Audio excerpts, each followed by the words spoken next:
Hi எல்லாருக்கும் வணக்கம். என் ஃபாலோவர்ஸுக்கு பதில் சொல்கிற விதமாக தான் இந்த வீடியோஸ் இருக்க போகுது. நிறைய பேர் காமெண்ட்ஸ்லையும் சரி, மெசேஜ்லையும் சரி, வாட்ஸ்அப்லேயும் எனக்கு நிறைய மெசேஜ் பண்ணுறீங்க.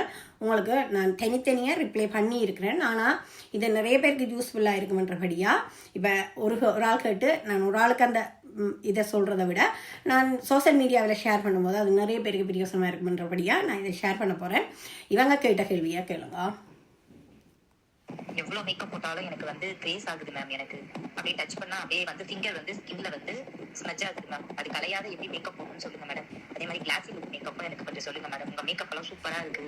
நீங்க சென்னைக்கு வந்தீங்கன்னா கிளாஸ் எடுக்கிறதா தான் எனக்கு மெசேஜ் போடுங்க. நான் உங்களுக்கு ஃபோன் போட்ட வாட்ஸ்அப் கால் நீங்க கொஞ்சம் பிஸியா இருந்தீங்க.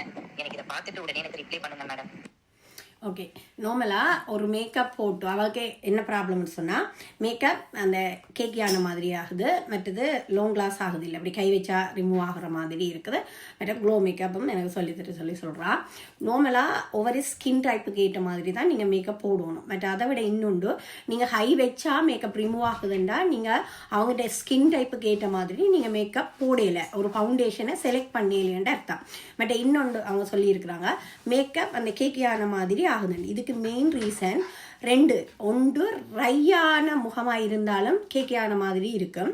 இன்னொன்று உங்களுக்கு ஈரலிப்பான முகமாக இருக்கும்போது நீங்கள் லூஸ் பவுடர் மாதிரி ஒரு பவுடரை போட்டோன்னா அங்கே அதை ஒட்டி ஒரு ஆடுற மாதிரி இந்த இடைவெளியை தோணும். அதை பார்க்கும்போதும் கேக்கியான மாதிரி ஒரு பச்சியான மாதிரி ஒரு இதாக இருக்கும். வேர்க்கும் போதும் அந்த மேக்கப் லாங் கிளாஸ் பண்ணாது. கிட்டத்தட்ட உங்களுக்கு ஒரு 1 hours கூட அந்த மேக்கப் வடிவாக இருக்காது. கிட்ட போய் பார்த்தா அப்படியே தெரியும் நீங்கள் மேக்கப்பை பிள்ளையாக போட்டிருக்கீங்கன்ட்டு. இன்னொன்று, நீங்கள் அதை அட்ஜஸ்ட் பண்ணிக்கொண்டே இருக்க வேண்டி இருக்கும். அது அட்ஜஸ்ட் பண்ணுறதும் கஷ்டம். ஏன்டா நீங்கள் அதுக்கு பவுடர் போட்டால் ஹெவியான மாதிரி இருக்கும். அந்த மாதிரி சின்ன பிரச்சனைகள் இருக்குது. என்னை பொறுத்த மட்டில் இப்போ இவ சொல்கிறதுக்கு நான் உடனடி ஒரு இதாக எந்த ஸ்டூடெண்ட்ஸாக இருந்தால் நான் அதை வழங்கப்படுத்துறது ஈஸியாக இருக்கும். ஏன்டா அவங்க எப்படி நான் போட சொல்லியிருப்பேனோ அந்த மாதிரி போடும்போது வர்ற பிள்ளைக்கு நான் சொல்ல முடியும். ஆனால் இவங்களுக்கு என்ன ஃபவுண்டேஷன் பாவிச்சிருக்கிறான்னு தெரியா, என்ன டைப் ஸ்கின்னு தெரியா. என்னை பொறுத்த மட்டில் நான் என்ன சொல்வேன்டா, ஒரு ஆயில் ஸ்கின்னானதாக இருந்தால் நீங்கள் அதுக்கு ஒரு மெட்ஃபினிஷான மேக்கப்புக்குள்ளே போகலாம்.